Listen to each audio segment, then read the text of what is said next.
እዚህ ተጽዕኖ አለ ብለው ያምናሉ። በዓላትን ማክበሩ በጣም ተጽዕኖ አለ ለእድገቱ በጣም ተጽዕኖ አለ። ምክንያቱም ይኸውልህ ሊሰራ የማይወድ አይብላ ተብሏል። ሁለተኛ የትኛው የምርት ወቅት ሲያልፍ ዘርተህ ነው የምታገኘው። በመዝራታቸው ሰዎች አሁን ለምሳሌ አሜሪካ እንዲህ በዓል የሚባል ነገር የለም።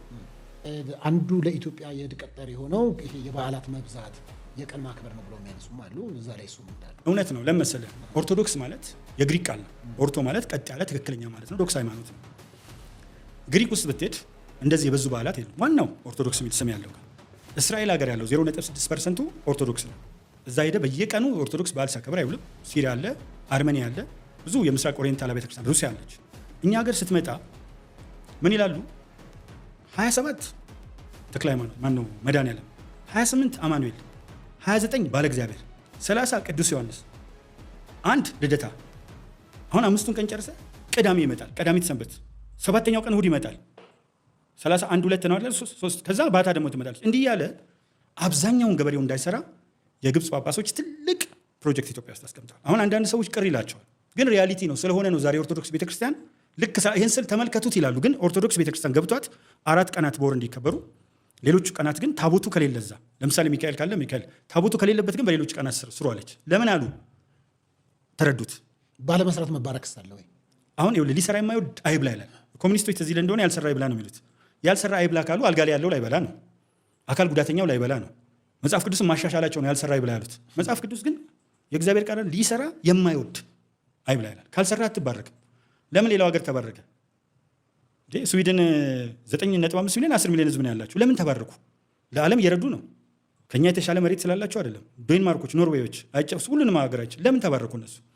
አየህ፣ ይሄ መጽሐፍ ቅዱሳዊ እውነትንም ያዛቡና ከዛ በኋላ ሰዎች አይ እንዲህ ካደረግን ከዛ የሆነ አንበጣ ይመጣል። አንበጣ ወይ ተምች ሲመጣ ወይ ደግሞ ዋግ የሚባል የሰብል በሽታ ነው። እሱ ሲፈጠር ይኸው የሚካኤል ቀን ሰርታችሁ ዋግ መጣ ሲባል ሰው ተምች መጣ ድርቅ መጣ ሲባል እውነት ይመስለዋል። የድሮ ሰው እንዳሁኑ ራሽናል ሆኖ ማሰብ ከሌላው ዓለም ጋር መገናኘት አይችልም። የትኛው ሀገር ተባረከ የትኛው ሀገር አልተባረከም የሚለውን ማየት አይችልም።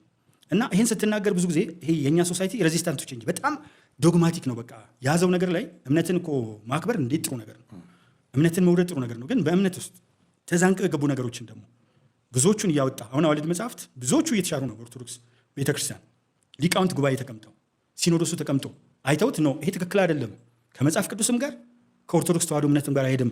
እነሱ ሪጀክት ያደረጉትን እንኳን ንግሥት ዘውዲቱ ሳይሞቱ የደነቀረ ሰው ድሮ ዘውዲቱ ይሙቱ እያለ ይሙላላሉ። እሳቸው እኮ ሞተዋል፣ ግን ደንቆሮ ስለነበር አልሰማም። የተቀየረውን ጭምር ይቃወመዋል። ምክንያቱም አፕዴት እያደርጉ ራሳቸውን አይሄዱም። እና ይሄ በጣም እርሶ ግን ለዚህ ተጽዕኖ አለ ብለው ያምናሉ። በዓላትን ማክበሩ በጣም ተጽዕኖ አለ፣ ለእድገቱ በጣም ተጽዕኖ አለ። ምክንያቱም ይኸውልህ ሊሰራ የማይወድ አይብላ ተብሏል። ሁለተኛ የትኛው የምርት ወቅት ሲያልፍ ዘርተህ ነው የምታገኘው።